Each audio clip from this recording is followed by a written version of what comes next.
Assalamualaikum warahmatullahi wabarakatuh. Perkenalkan, nama saya Ilmi Hikmatul Mawada dari Prodi S1 Kebidanan Universitas Alma-Ata. Saya di sini saya bertujuan untuk menyampaikan sebuah sosialisasi dengan tema menjaga kesehatan reproduksi pada remaja. Mengapa sih harus menjaga kesehatan reproduksi yang baik dan benar? Lalu bagaimana cara menjaga area reproduksi dan resiko dan penyakit apa aja yang akan terjangkit atau terjadi jika remaja tidak menjaga kesehatan reproduksinya?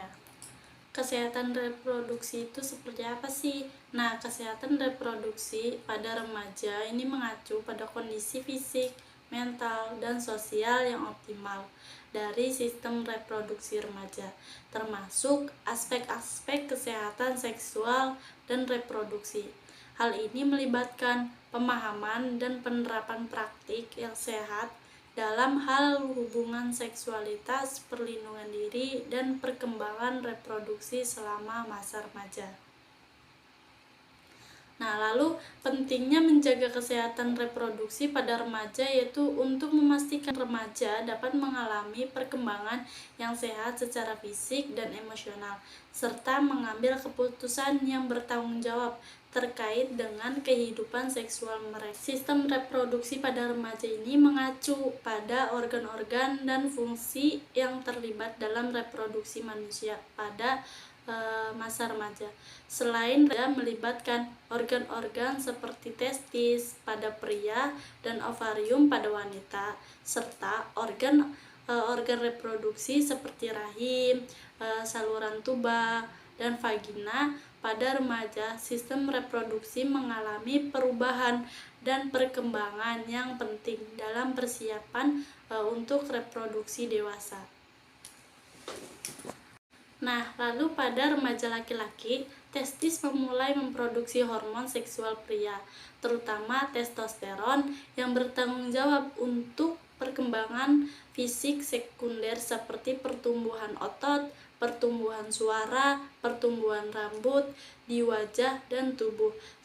Selain itu, testis juga memproduksi dan menghasilkan sel sperma yang penting untuk reproduksi. Nah, lalu pada remaja perempuan atau wanita, ovarium mulai memproduksi hormon seksual wanita, terutama estrogen dan progesteron. Nah, hormon-hormon ini memainkan peran penting dalam perkembangan fisik sekunder, seperti pertumbuhan payudara, peningkatan lemak tubuh, pertumbuhan rambut di area tertentu, dan pengaturan siklus menstruasi. Ovarium juga melepaskan sel telur dalam proses yang disebut ovulasi, yang merupakan bagian penting dari kemampuan reproduksi wanita. Mengapa kita harus menjaga kesehatan reproduksi dengan baik dan benar? Untuk pencegahan penyakit menular seksual atau PMS. Nah, menjaga kesehatan reproduksi yang baik melibatkan praktik seks yang aman, termasuk penggunaan kondom dan tes rutin untuk PMS atau penyakit menular seksual. Ini membantu mencegah penyebaran PMS seperti HIV, AIDS, sifilis, gonore, dan infeksi lainnya. Pencegahan penularan penyakit menular seks tidak hanya melindungi individu yang terlibat dalam aktivitas seksual, tetapi juga membantu mengendalikan penyebaran penyakit di komunitas secara luas. Yang selanjutnya yaitu untuk pencegahan komplikasi kesehatan. Menjaga kesehatan reproduksi yang baik membantu mencegah komplikasi serius yang terkait dengan sistem reproduksi, misalnya dengan melakukan pemeriksaan rutin dan tes yang diperlukan. Kita dapat mendeteksi dini gangguan seperti kanker serviks atau gangguan hormonal, sehingga memungkinkan dapat mengurangi risiko komplikasi serius dan meningkatkan progres kesehatan dan keberhasilan pengobatan. Lalu bagaimana cara kita menjaga area reproduksi kita? Yang pertama, menjaga kebersihan pribadi itu penting.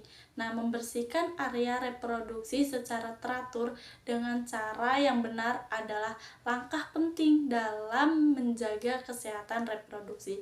Gunakan air hangat dan pembersih yang lembut, dan hindari penggunaan yang mengandung bahan kimia keras yang dapat mengganggu keseimbangan pH alami. Nah, pastikan untuk membersihkan daerah vulva secara lembut.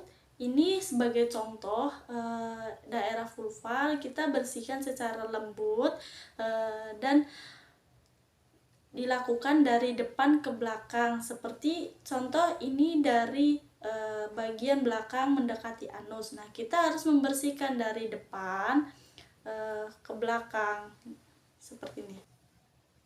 Seperti ini ya, untuk cara membersihkan bagian vulva dari depan ke belakang.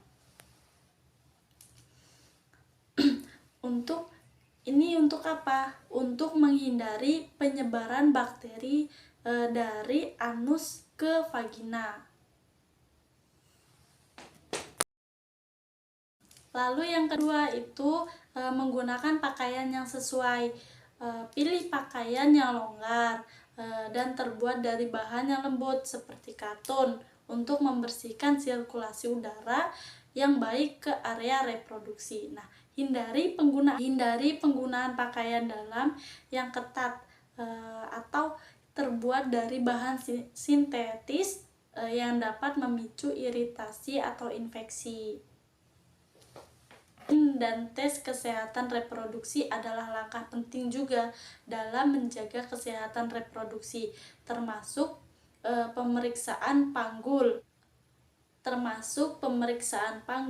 pap smear untuk deteksi dini kanker serviks, dan tes untuk penyakit menular seksual, seperti berkonsultasi dengan penyedia layanan kesehatan untuk mengetahui jadwal pemeriksaan yang tepat sesuai usia dan kebutuhan. Lalu yang selanjutnya yaitu menghindari merokok. Pada umumnya laki-laki ya, hindari kebiasaan merokok, dan konsumsi alkohol yang berlebihan juga harus dihindari, karena merokok dan konsumsi alkohol yang berlebihan dapat berdampak negatif pada kesehatan reproduksi. Kebiasaan ini telah terkait dengan penurunan kesuburan pada pria dan wanita, nah, gangguan hormonal, dan peningkatan resiko komplikasi kehamilan. Jika adik-adik semua atau kalian semua merokok atau minum alkohol, pertimbangkan untuk berhenti atau mengurangi konsumsi, tapi lebih baik berhenti ya untuk mengonsumsi minuman beralkohol atau merokok. Selanjutnya yaitu menerapkan gaya hidup sehat. Nah, mengadopsi gaya hidup sehat secara umum seperti makan makanan yang bergizi, menjaga berat badan yang sehat, dan berolahraga secara teratur juga berkontribusi pada kesehatan reproduksi yang baik. Nah, asupan makanan yang seimbang dan olahraga membantu menjaga keseimbangan hormon dan berperan dalam menjaga kesuburan dan kesehatan reproduksi secara keseluruhan. Lalu, resiko dan penyakit yang terjadi jika remaja tidak menjaga kesehatan reproduksinya itu seperti apa aja? Yang pertama, ada penyakit menular seksual. Nah, remaja yang terlibat dalam aktivitas seksual tanpa menggunakan kondom atau perlindungan yang tepat beresiko tinggi terkena penyakit menular seksual seperti HIV, gonore, sifilis, klamidia, dan herpes genital. Nah, dapat memiliki dampak yang serius pada kesehatan reproduksi dan umumnya memerlukan pengobatan medis. Lalu yang kedua, kehamilan tidak direncanakan. khususnya pada seorang perempuan remaja yang tidak menggunakan kontrasepsi yang efektif atau tidak melakukan praktik seks yang aman, berisiko tinggi mengalami kehamilan yang tidak direncanakan. Nah, kehamilan pada usia muda dapat dengan tantangan fisik, emosional, dan sosial yang signifikan bagi remaja dan dapat mempengaruhi pendidikan, karir, dan kesejahteraan mereka. Lalu selanjutnya ada komplikasi remaja yang tidak menjaga kesehatan reproduksi dengan baik juga beresiko mengalami komplikasi kesehatan reproduksi.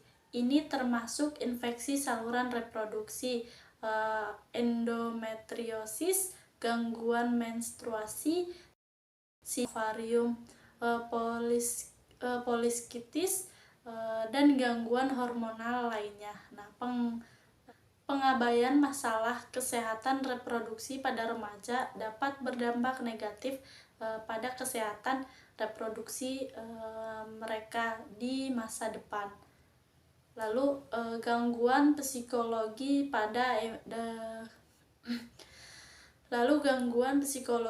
dan emosional. Tidak menjaga kesehatan reproduksi dengan baik juga dapat berkontribusi pada masalah psikologis dan emosional pada remaja. Nah, stigma, rasa bersalah, kecemasan, depresi, dan rendahnya harga diri adalah beberapa dampak yang mungkin dialami remaja yang menghadapi masalah kesehatan reproduksi atau dalam hubungan seksual yang tidak sehat.